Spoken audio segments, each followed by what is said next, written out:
zangu katika Kristo, tumsifu Yesu Kristo.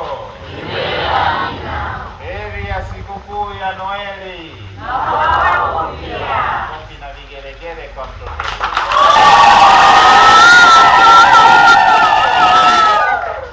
Basi tunapomshukuru Mwenyezi Mungu kwa wema na ukuu wa fadhili zake, ametufikisha salama katika sherehe hizi za Noeli. Noeli kwetu ni kitu muhimu sana kwa imani yetu, kwani ndio mwanzo wa ukombozi wa mwanadamu.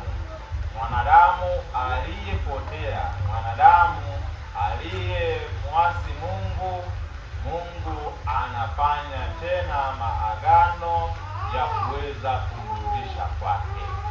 Tulipoteza uwezo wa kuwa wana wa Mungu. Hivi wazazi wetu wa kwanza baada ya kutolewa bustanini walipoteza haki hiyo ya kuwa wana wa Mungu, lakini Yesu kwa kuzaliwa kwake anaturudishia tena wana wa Mungu. Ndugu zangu katika Kristo, ni kitu cha kawaida kabisa kwamba mmoja wetu akipoteza mbuzi, ili kumtafuta mbuzi, huwezi ukaita, we mbuzi uko wapi? Mbuzi we uko wapi? Ni lazima ujifanye mbuzi. Tumsifu Yesu Kristo. Ulie kama nani, ndio utampata huyo mbuzi aliyepotea. Hivi thubutu. Vile kwa wanyama wengi, kwa mfano ukitaka kumuita aone kwamba huyu ni rafiki, hapa ni salama, lazima ujifanye sauti kama ya kuku, na ukimtupia na vitu fulani ndio kabisa anajua huyu ni rafiki yangu. Tunajua vile ndugu zangu katika Kristo, tuna mifugo mingine nyumbani. Umeshawahi kuwafuga paka Umewahi kuwaona? Sasa ili umuite paka, lazima na wewe ulie kama nani? Unamuitaje? Anajua hapa ni amani. Tumsifu Yesu Kristo. Mungu kumuokoa mwanadamu vile ilibidi ajifanye nani? Ili na sisi tuone kumbe ni upendo wa Mungu kiasi gani kwetu juu yetu bao ametupatia. Ni upendo wa ajabu. Ni kwa namna gani?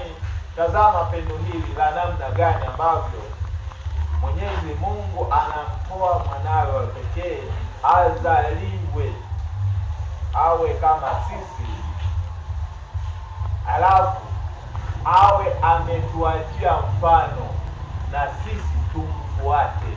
Maana alizaliwa kama mwanadamu mwingine yeyote anavyoweza kuzaliwa, akakuwa, akaendelea kutupa mfano, na mfano aliyetuachia Kristo mwenyewe ni kuwa na upendo, ni mapendo.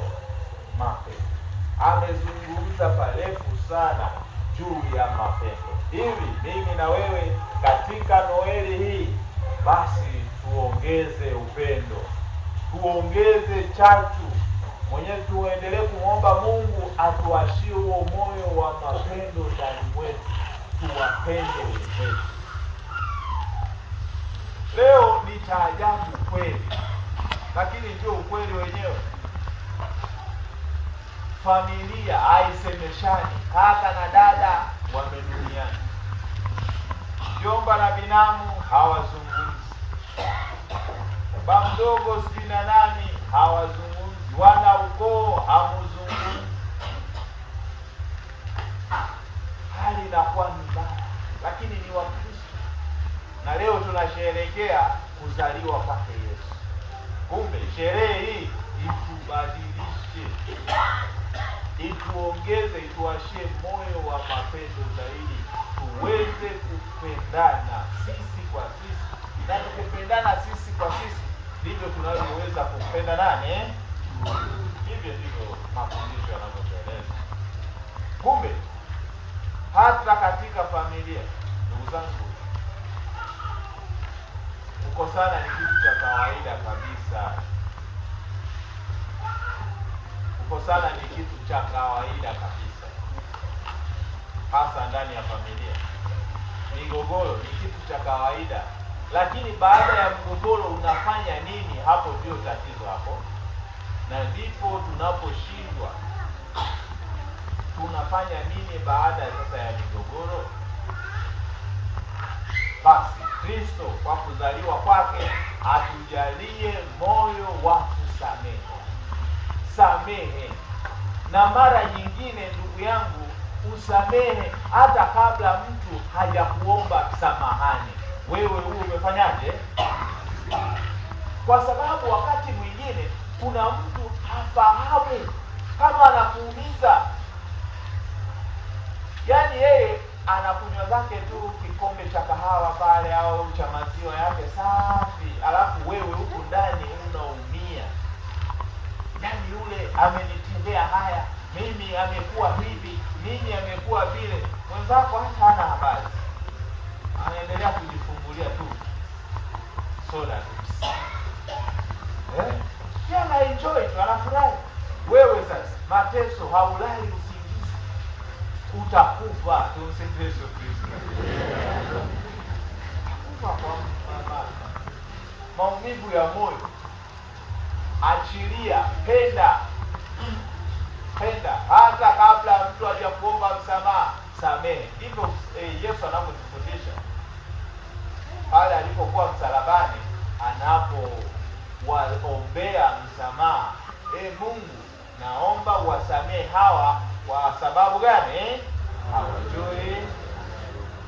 Wewe wasamehe watu hata kabla wao hawajakuomba, ili upate amani, kwa sababu wengine wanakuudhi makusudi, waone unavyoteseka, waone unavyoumia.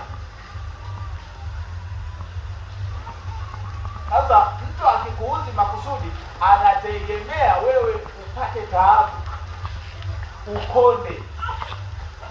Yaani kuna watu wanafurahia kukuona ukiwa umenyongea tu hivi muda wote, ndio furaha yao.